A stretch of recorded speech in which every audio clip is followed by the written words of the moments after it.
Welcome back to Two Pupils in a Pod. We are your hosts, Sakina and Fatima, and we know it's been a while, but we are back with a very exciting episode that we are sure will have been worth your wait. Definitely, if you've been following us on our Instagram at the rate two pupils in a pod, you probably know that we have been up to something with this episode, and we are so happy to finally be able to tell you all what it is. Exactly. Today's episode, The Education Empire, a Diverse World, as the name suggests, is about diversity in the world of education. And so, to get a deeper understanding of just how diverse education is in different countries, Fatima and I spoke to students from over 14 countries. Yes, you heard correct. We conducted a little survey for a small group of 20 students from Australia, Brazil, Canada, Croatia, England, India, North Macedonia, Pakistan, Saudi Arabia, Singapore, the Netherlands, the United States of America, the United Arab Emirates, and Zambia, and asked them some questions about schooling and education in their country. and in today's episode, we will be sharing some very interesting findings of that survey. While all the responses of the survey are available on the blog on our website www.twopupilsinapod.com, some of the respondents were kind enough to agree to also give us verbal responses to some extra questions that we will be sharing with you all throughout today's episode. Yes, so the reason why we chose the topic of diversity in education is because educational experiences of students vary greatly depending on which country they are pursuing their education in. But apart from inter-country differences, there is much diversity even within a country. So today we are going to take a closer look at a few aspects of schooling and education and how they differ. That's right. Every nation in the world is equipped with some form of education system, but each country has its own unique model, method, and approach. Yes. For example, the total number of school days in a year may be anything from 180 days in most countries to over 260 days in few others. Similarly, the average number of hours that students spend in school in a day also varies from 4 hours to 10 hours. There are some countries that place a high value on rigorous education in elementary school, while first world countries value play for the younger years. And then there are countries that struggle with poverty and have limited access to education and a lower literacy rate among their citizens. Now, the value placed on education, the amount of time devoted to it, and the distribution of education within a country play a role in international differences in different education systems. But among the major factors that affect education systems are the resources and money that are utilized to support these systems in different nations. And on this basis is the classification of schools into the two main broad types, public schools and private schools. So, how do public schools differ from private schools? Let's hear it from one of the respondents. Hi there, my name is Ali Asgar. I'm from India. I've done my schooling in DP Sharjah, UAE, and I'll attempt to give a not so boring assessment of the differences between the quality of teaching and education in private and public schools. Let's start off by understanding what separates them into their categories. A private school is not supported financially by the government, and so parents have to pay for their child to access education there, whereas a public school is maintained at the expense of the public, the taxpayer, and so basically is handled by the government. But public schools aren't far behind.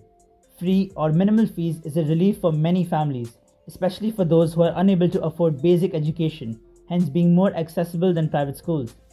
Students spend more time studying core subjects, which probably leads to a better grasp of concepts such as in maths, science, etc. And since public schools are bigger, they can quite often hold major events if funds are provided by the government. But in a country like the UAE, where the government positively influences both private and public sectors and is perpetually improving its education system, even public schools are some of the best in the region. Due to its efforts, the disparities between private and public schools have been reduced by a significant margin, with core emphasis now being focused on adapting to new approaches to learning and newly designed infrastructure, which renders these two types of schools to be easily accessible and beneficial for all students. Thank you. That perfectly summed up all the differences. Thank you so much for such a detailed answer, Ali Asgar. And as he rightly said, public schools are funded by the government of the country and follow regulations set forth by it. But the most important feature is that public schools are universal, which means they are for everyone. On the other hand, private schools are not free and hence they charge a fee for tuition. They are mostly accredited and usually supported by different organizations or even institutions. Now, except for a few countries, all others have made education compulsory for all children in their country. And so, more than 90% of the countries in the world have more than 50% schools each that are public schools. This shows that a large percentage of the world student population is educated in public schools. Right. And even within the sphere of public and private schools, there are so many different formats of schools, such as charter schools, magnet schools, boarding schools, special education schools, Montessori schools, and of course, homeschooling. But there are other differences in the formats of schools in some countries. Let's hear it from two of our respondents. My name is Rakan Al Mansour. I'm from Jordan, living in Saudi Arabia. The schools here, most of them, are cut into sections. One for the boys, one for the girls. Even though it's maybe the same school the one I've been in, most of them. I know only like 2 to 3 schools in the whole country that are mixed. There are some schools, such as Catholic schools, they only allow Catholics, for example. We have some that only allow Muslims, mostly Muslim international schools, which teach the English curriculum, but with the Muslims inside, and there are prayer times, for example, at noon there's the Dhuhr prayer. Everyone has to pray it, and there are Quran classes. And yeah, teaching history is mandatory, Saudi history, how they took over the land and united the lands here. They also talk about sea trade sometimes, and even in the history they teach about Prophet Muhammad and his message and everything, and how the nations became one and everything. All the history of the Islamic nation. Thank you so much, Rakan. Those are some very interesting differences that you spoke about. The thing about co ed and non co ed schools is that in the Western world, single sex education is primarily associated with the private sector, while the public sector is overwhelmingly co ed. While on the other hand, in Muslim countries, public schools are usually single sex, while many private schools may be co ed. But another reason why all girls' schools or universities exist is to offer women a chance of education at a time when they were denied access to mainstream educational institutions.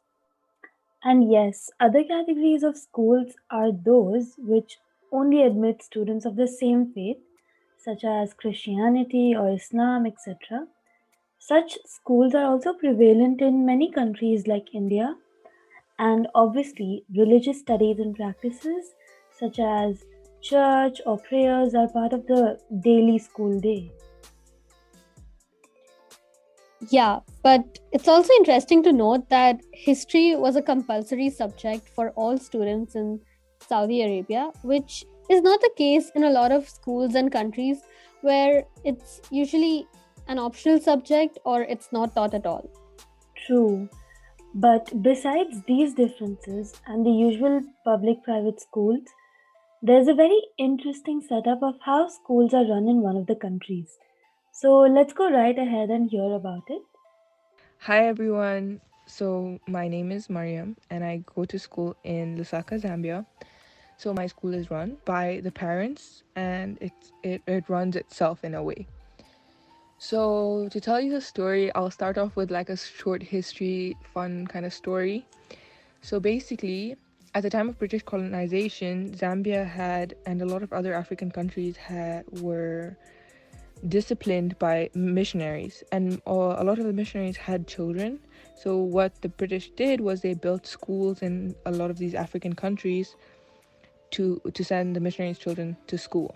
And because it was at the time of British colonization, they were, of course, teaching British syllabi. And because Zambia is a place with a lot of international people, people felt comfortable sending their children to a school that teaches the British curriculum, because even if they continue to travel because of business, British syllabi and curriculum is taught all over the world. So it's easy, it allows for an easy and smooth transition for their children. So a couple of years ago, all these schools started teaching IB curriculum, IB1, IB2 for the higher grades. And so even in Zambia, a group of about 12 parents decided that they wanted to continue sending their children to school that a school that taught the British curriculum. So they decided to take matters into their own hands and actually start a school. Um, so my school was started 25 years ago by a group of 12 parents. So now the school is still run by parents. It's the board of directors are parents, and what this does is it gives a completely unique and different perspective compared to a regular school. For example, a government school, they do the government syllabi, which of course we don't do. We do CIE, British curriculum. But not only that, the decisions that are made are like the ones that the government makes, for example, and are not always in favor of the children, for example. And schools that are also privately run, the difference with that is it's usually just one owner making the decisions according to usually profit, or it's like seen as a business, which of course it is partly a business, but that's not the main goal here. That's what the parents that started the school 25 years ago didn't want it to be. So the school is self-run, that's what we call it.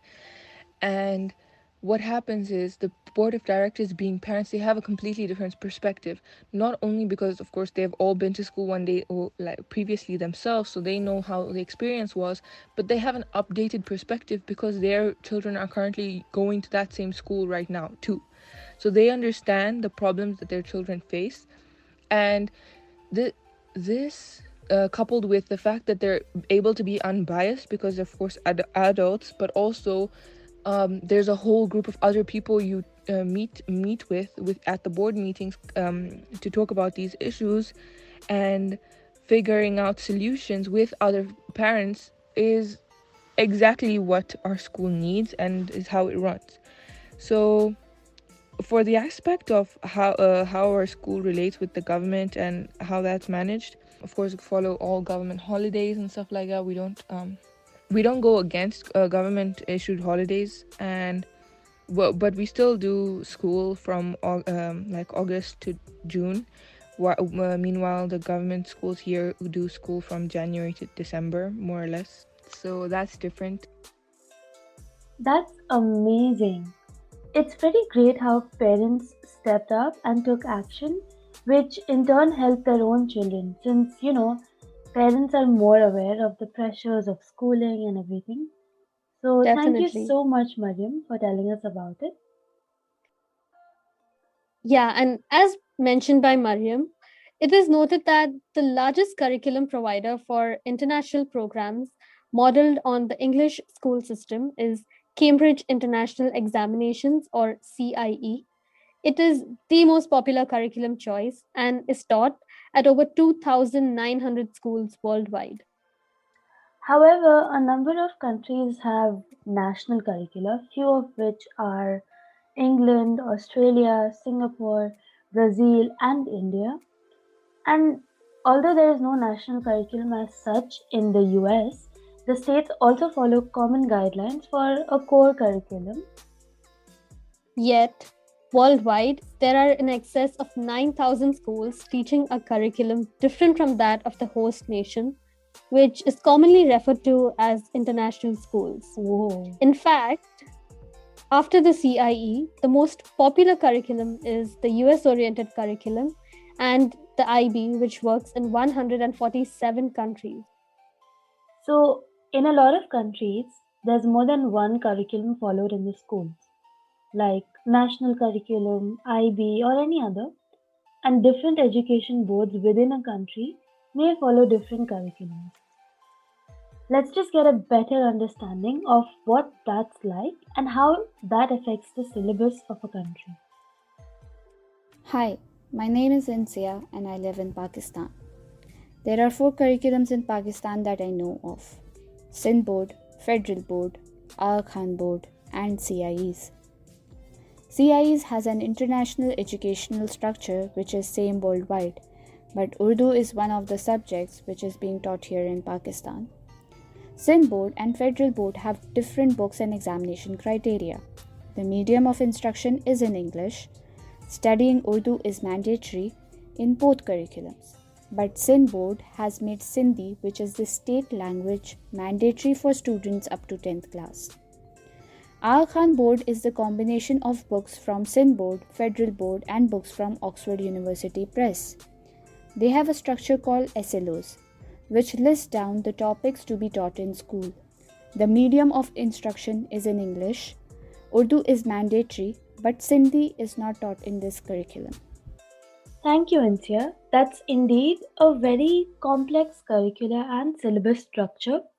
So basically, even when the countries follow international curriculums like the CIE, they still modify the syllabus to some extent to include certain subjects like languages, for example, to suit the requirements of the students as well as the country. And the syllabus for each of the boards is also a combination of topics from different curricula. Actually, the Indian education system also follows a very similar pattern in the Hmm. sense that we also have many different boards and each board has its own syllabus. But the syllabus for all the boards in India is designed by a central body called the NCERT. And yeah, very similarly, again, depending on the language of the state, that particular language is included in the core subjects that students are required to study. And that language may also be used as the medium of instruction in publicly funded schools in that particular state. Okay, so here it's also very interesting to note that most countries only use their national language as the medium of instruction, and English is taught merely as a core subject. But in some non English speaking countries, English itself is the language of instruction in schools. In fact, UNESCO considers that providing education in a child's mother tongue is indeed a critical issue. However, there are also countries where both English and the national language are used uh, in the school for communication and instruction. So basically, the English language dominates. True. But coming back to the syllabus, we've seen that the syllabus that a school follows is based on the curriculum that the school follows. But just how similar or different is the syllabus between two countries? Let's find out from someone who has pursued their education in two different countries. Hi, I'm Mohammed and I live in the UK, and I was going to start off with the similarities between the syllabus here in the UK and compare it to that in India. The content of the subjects is very similar here in the UK and in India. However, some topics may be taught at a later stage here than in India. So, for example, I think trigonometric identities was taught a bit later than it would have been in India. Also, boards are similar, as in we have boards here as well which centralize and standardize subjects that schools can then use. So in India we have boards like, I'm sure you know, CBSE and ICSE. Here we have boards like AQA and EdXL, amongst many others. But however, schools here can choose which subject to take from which board. So, for example, Edexcel or maths might be from the board Edexcel, however, the sciences can be from AQA, which is unlike India because in India, a school chooses one board and then all the subjects come from that one board. So here, schools choose different boards depending on the students' requirements and what topics their teachers are experts in, because some topics might only be provided by some boards. Another difference here is that in A levels or they're in college after standard 10, we get a choice of basically anything we want to do or whatever the school offers. So we don't have to pick 3 set triplets like in India, where you can choose between PCM, physics, chemistry, maths, or 3 different subjects, but they're confined to those 3 subjects. How here we can pick anything we want, like maths, English literature, and arts. I think a lot of people have done. So sky's the limit when it comes to combinations here in A levels. So I think these sum up the main differences that I find between syllabuses in UK and in India. Thank you. Thanks a lot, Mohammed. So, first things first, he spoke about how certain topics are covered at a higher standard in the UK as compared to India. And that's pretty interesting because it means that students in the same year, but let's say in different countries or curriculums, don't necessarily study the same level of subjects or courses. Right. And schools pick a combination of subjects from different boards to suit the needs of the students. So that's such a flexible arrangement. And like he also mentioned, students are given the choice to choose which subjects they would like to study. And this too could be a combination of very different categories like physics and photography and so on, which is more common again in developed countries as compared to developing countries. Right. So, in a set curriculum, the subjects are divided into core or compulsory subjects and optional subjects. And around the world, there is like a general agreement that primary and elementary levels must cover the national language, mathematics, science, history, and social studies. And besides these, English language is also taught in schools in almost all countries across the globe. Here we go with English again.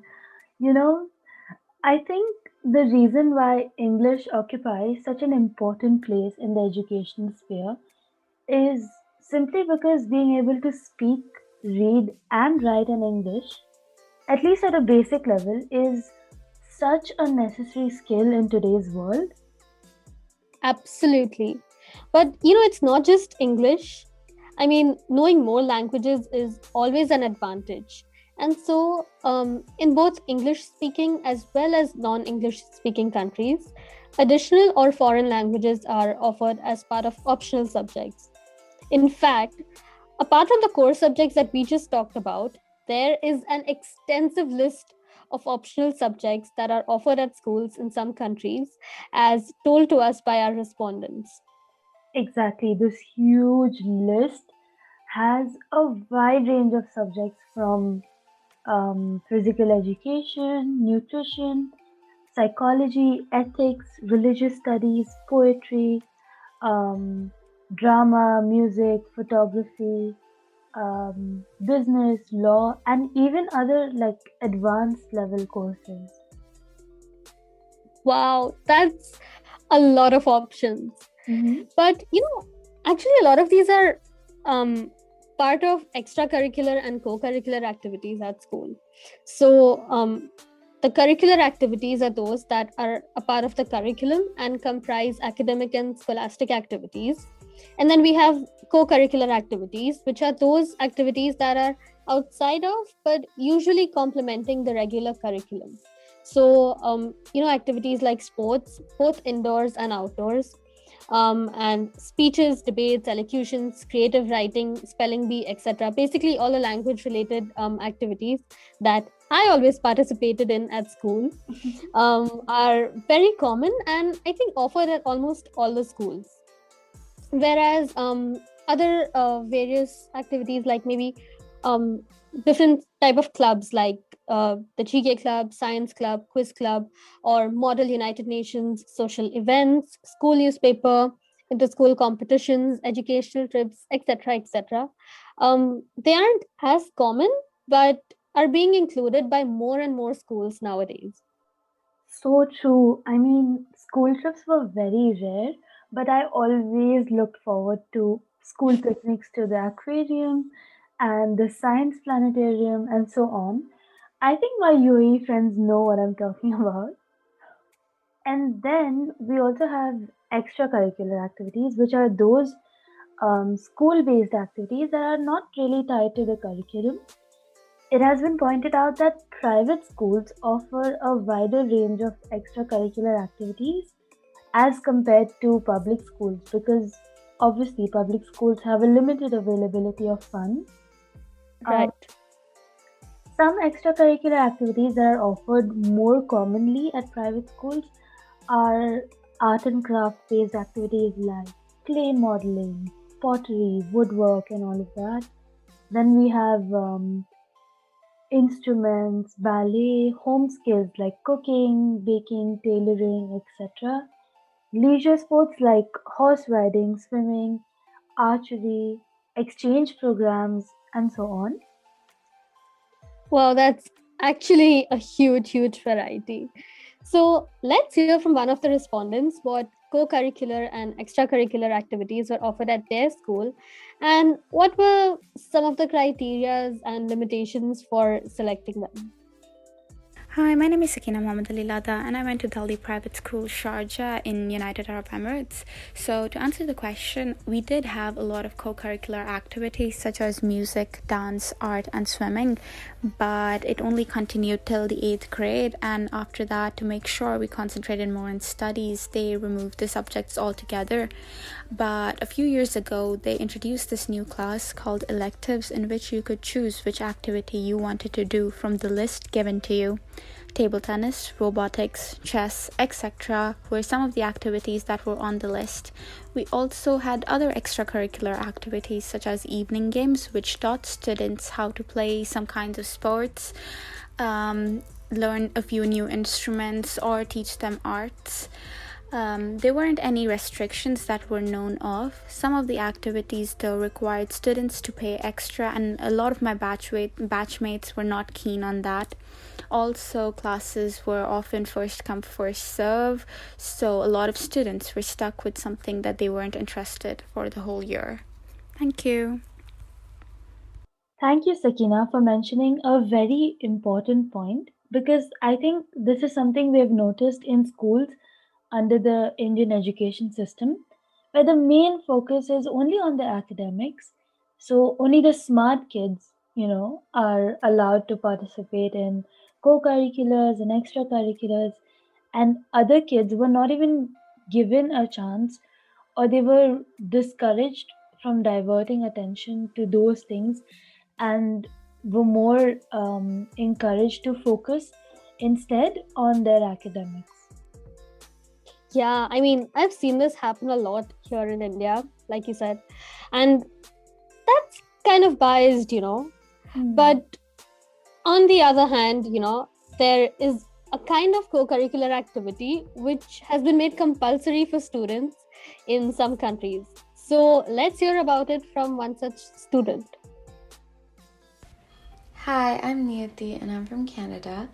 An interesting component about Canadian schooling, or rather schooling in Ontario since education is mandated at the provincial level, is that students enrolled in high school must complete at least 40 hours of community service in order to obtain a diploma and successfully graduate high school.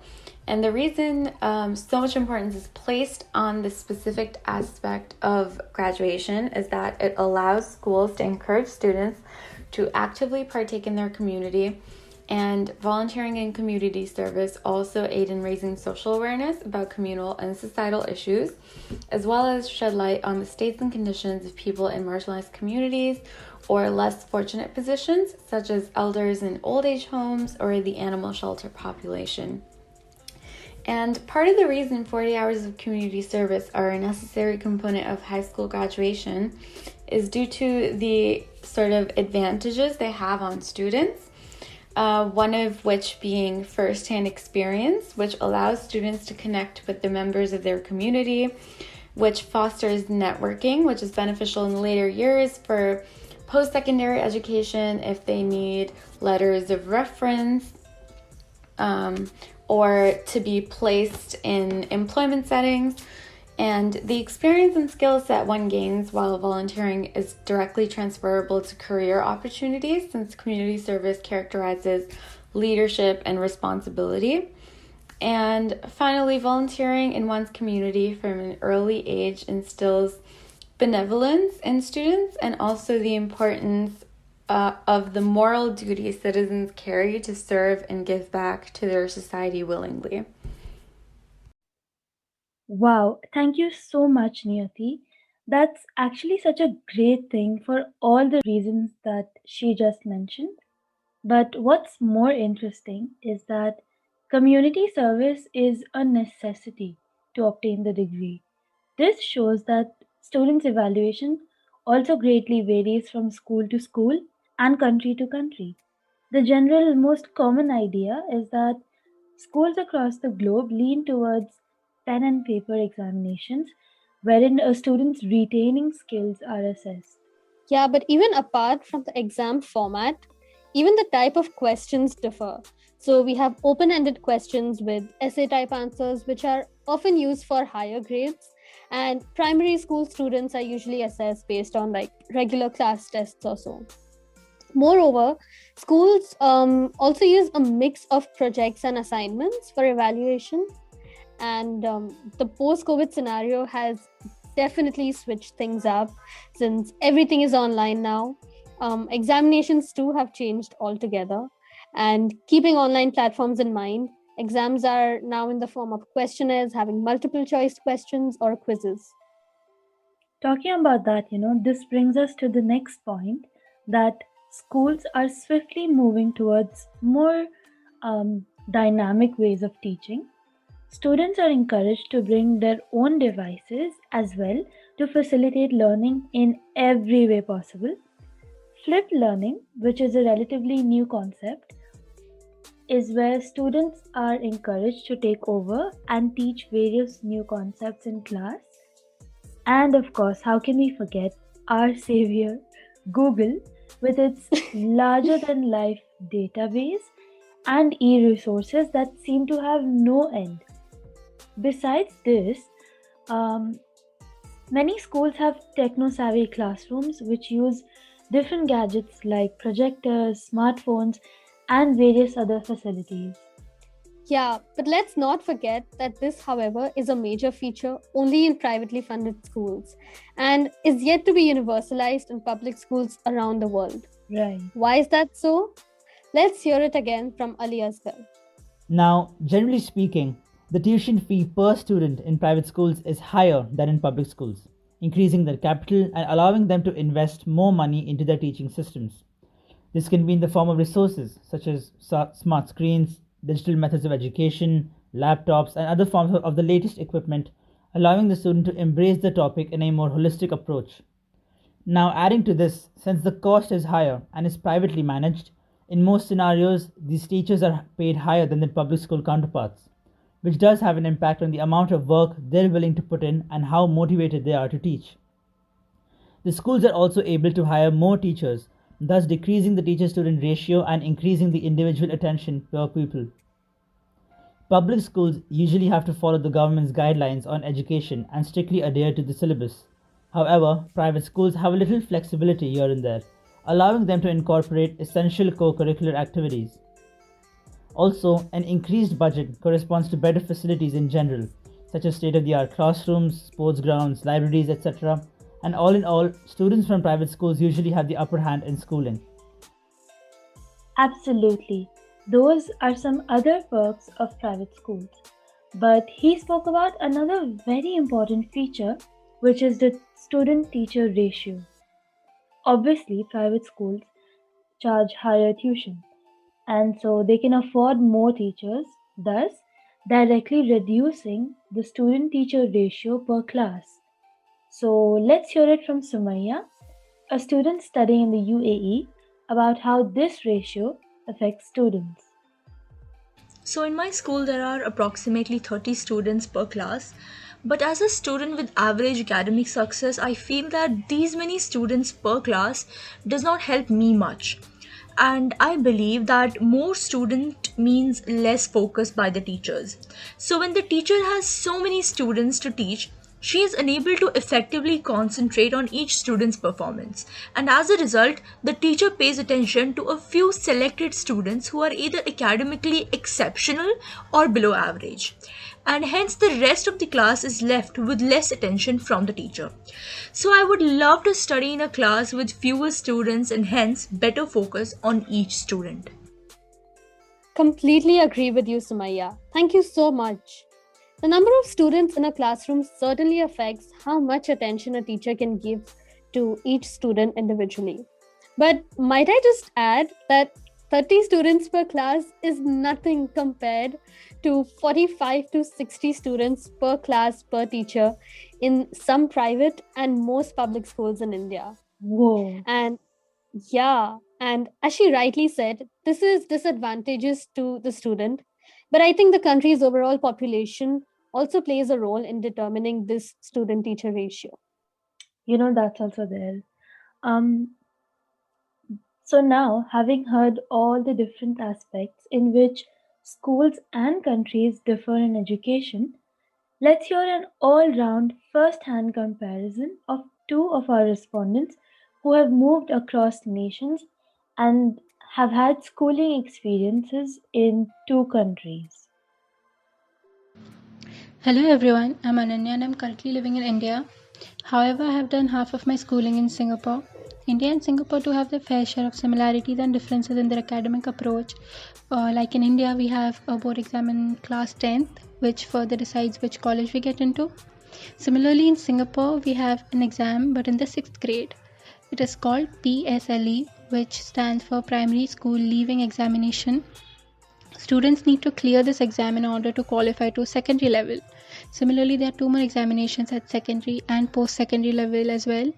They are GCE, Cambridge's General Certificate of Education.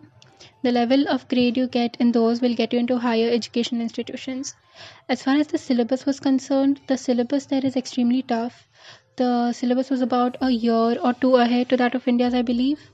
And I did have a hard time catching up. The schools there, however, I guess wanted to instill a sense of responsibility or independence among the students. So we had cleaning duties every day since second standard. Students had to alternatively stay back in groups to sweep and mop the classroom. Also, staying back in school was quite common there. I'm not sure if it is still there. I think it's still there, but at that time it was pretty common. And it was sort of a cultural shock actually to me when I saw how unconventional it was for students to stay back after school as in India. A national level public examination is common in many countries, which all students of that particular grade are required to take. Besides that, Ananya mentioned how the syllabus in Singapore was a little advanced, and Mohammed also spoke about something very similar. But my favorite part was the fact that students had to clean their own classrooms. Same. I mean, that not only instills responsibility and independence, as Ananya mentioned, but it also teaches students dignity of labor, which unfortunately, from what I've seen in India, seems to be really lacking. Anyway, moving on, let's hear about the experience of our other respondent. Hi, I'm Avanti. I live in Australia, but I've studied in India for a few years. When it comes to differences between school or education in the two countries, I think some main points that come to my mind are: first, we didn't really have exams or tests until year 6. That is, all the evaluation was based on worksheets, projects, assignments, which included making models, PPTs, or group work, which is very different from the assignments that we had in India, which were mostly in the written format or text based. We also didn't have textbooks in the junior classes. Instead, teachers used visual teaching aids, and technology was heavily used in classrooms in Australia, which were equipped with smartboards and projectors. Unlike most classrooms in India, schools which typically have 40 to 70 children, here we only have about 20. We also didn't get much homework or anything, especially during vacations and holidays, but in India we did. Here in Australia, we went on frequent educational trips and we would be taught something and given a background about it before going, and after returning, we'd have to do a project on what we had learned from the experience. Educational trips weren't that frequent in India, but we did have fun school trips to different places. All in all, the both countries have a very different approach to overall education. I think from the answers we have received, developed countries place greater emphasis on individuality, creativity, and knowledge instead of rote learning, which is generally seen in developing countries. Hence, evaluation is also based on activities and projects instead of the usual written examinations. And the more developed a country is, the more resources they can invest into education, resulting in the heavy use of technology in classes and so many out of classroom learning experiences. And did you say you didn't get homework in Australia even during vacations? I mean, that sounds like every student's dream. I know, right? But thank you so much, Ananya and Avanti, for sharing your experiences with us and our audience. Having studied in two different countries myself, I could certainly relate to some of the points that you both mentioned. And I'm sure it has given our audience a better idea of the inter-country educational differences too. I hope so too.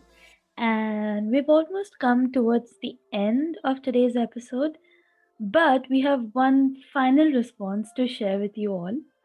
Now, we couldn't help but ask the respondent from USA how accurate the portrayal of American high schools is in movies and series as opposed to reality. Now, I hope you all are ready for the expectations versus reality showdown. So, let's hear it from our final respondent. Hey, my name is Jesslyn George, and I did my high school, a part of it at least, in Orlando, Florida. TV shows nowadays portray high schools as something that's a lot of fun and it's easygoing, there's nothing to worry about. But that is not the case, actually. They make it seem as if no one has homework, it's just those surprising pop quizzes, and the teachers are super chill, or they're extremely studious in a really comical way. But we do have homework, we do have strict teachers, we do have tests. So our tests, most of them are like MCQs, right? Except for those essays, which maybe once or twice a year, that's all. Other than that, almost every one of them is an MCQ tests, and they're fairly simple compared to what I'm used to. They were actually pretty easy. As for homeworks, it kind of depends, in high school, you don't exactly have textbooks. You have all of them as web portals. So you do have like a couple of homeworks here and there. But it's not super time consuming. It's actually pretty simple. Then we have our teachers. Our teachers, there are pretty chill ones, the ones who don't care what you do in class, how you behave, like as long as you get your marks and you submit your homeworks on time. On the same spectrum, you have the other kind of teachers who are extremely strict, or they don't exactly make you feel like, you're doing great or whatever. They will call your parents up or notify the admin if you're not doing your work. And then pop quizzes. There are pop quizzes, but it's not always pen and paper. I mean, sometimes it is, but like most of the times it's just oral, because correcting 40 papers per class, teachers really don't want to do that. that is about the educational or the academic aspect of high school. I mean, then you think about it, there aren't any, jocks and cheerleaders. It's more like there is a popular group, and underneath that there are other groups who find something in common, like K-pop or a new band or a TV show or something. Another thing that is wrongly shown in high school shows is bullying. There's never a one-on-one confrontation, push up against the locker or anything like that. It is always verbal war, I like to call it, between two groups, but it never escalates because there's always a teacher or a hall monitor, and we have like the sheriff's cars and stuff that'll be outside school. So yeah, I mean, although they're so much fun to watch on TV, high school is not as nearly fun as Victoria's and iCarly or like Nuts Declassified. They're the only ones that's coming to my mind right now, make it seem to be. Well, I guess in the end, schools in America are just like those anywhere else in the world. Yeah, so High School Musical was a lie.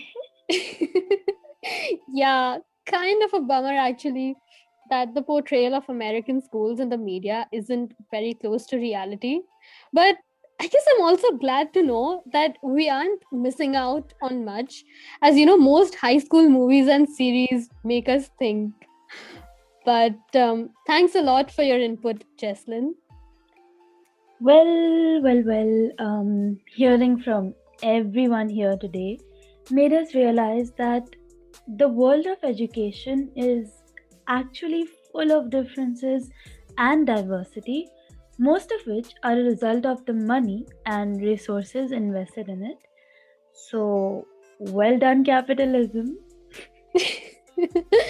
But there are, however, a few positive takeaways from education systems of different countries, which I think, if blended together, would provide an ideal, optimistic, and holistic learning experience for students, which would have a definite and lasting impact on their future. Yeah, I think so too. But I personally had so much fun making this episode. I agree, me too. It was something different and fun.